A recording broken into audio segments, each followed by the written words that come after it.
Shalom saudara dan saudari yang terkasih dalam Kristus.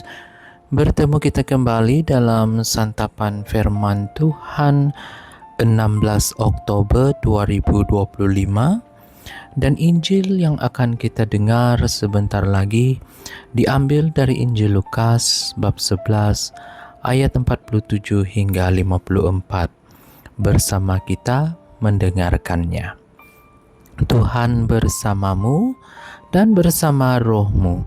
Inilah Injil Yesus Kristus menurut Lukas. Dimuliakanlah Tuhan. Sekali peristiwa, tatkala duduk makan di rumah seorang Farisi, Yesus berkata, "Celakalah kalian, sebab kalian membangun makam bagi para nabi. Padahal nenek moyangmu lah yang telah membunuh mereka. Dengan demikian, kalian mengakui bahwa kalian membenarkan perbuatan nenek moyangmu, sebab mereka telah membunuh nabi-nabi itu dan kalian membangun makamnya. Sebab itu hikmat Allah berkata, Aku akan mengutus kepada mereka nabi-nabi dan rasul-rasul, tetapi separuh dari antara para nabi dan para rasul itu akan mereka bunuh dan mereka aniaya. Maka dari angkatan ini akan dituntut darah semua nabi yang telah tertumpah sejak dunia dijadikan, melalui dari darah Habel sampai kepada darah Zakaria yang telah dibunuh di antara mezbah dan rumah Allah. Bahkan Aku berkata kepadamu, semuanya itu akan dituntut di angkatan ini. Celakalah kalian, hai ahli-ahli Taurat, sebab kalian telah mengambil kunci pengetahuan. Kalian sendiri tidak masuk ke dalamnya, tetapi orang yang berusaha masuk kalian halang-halangi." Dan setelah Yesus berangkat dari tempat itu, para ahli Taurat dan orang Farisi terus-menerus mengintai dan membanjirinya dengan rupa-rupa sosial. Dengan itu mereka berusaha memancing-mancingnya supaya mereka dapat menangkapnya berdasarkan sesuatu yang diucapkannya. Injil Tuhan. Terpujilah Kristus.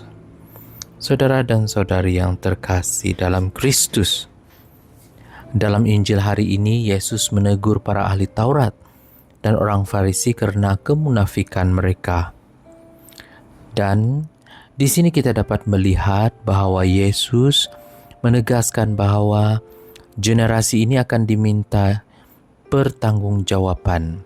Kita juga termasuk dalam generasi itu. Maka kita diajak untuk bertanya, apakah aku sungguh membuka hati terhadap sabda Allah? Atau aku seperti orang Farisi hanya ingin mendengar apa yang menyenangkan hati dan membenarkan sikapku?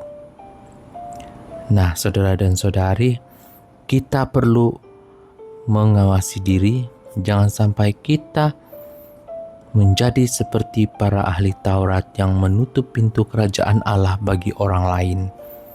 Mereka punya pengetahuan tetapi tidak hidup di dalam kebenaran. Bahkan mereka menghalangi orang lain untuk masuk. Jadi hari ini Tuhan mengundang kita untuk hidup dalam kebenaran, bukan sekedar tampak benar. Tetapi menjadi murid Kristus berarti bersedia mendengar kebenaran walaupun itu menyakitkan, dan lebih dari itu menjadi pewarta yang rendah hati dan setia, bukan penghalang bagi sesama. Jadi saudara dan saudari, marilah kita mohon rahmat Tuhan agar hati kita selalu terbuka, agar sabda Tuhan sungguh meresap dan hidup kita menjadi kesaksian yang jujur tentang kasih dan kebenaran Allah. Semoga Tuhan memberkati kita. Amin.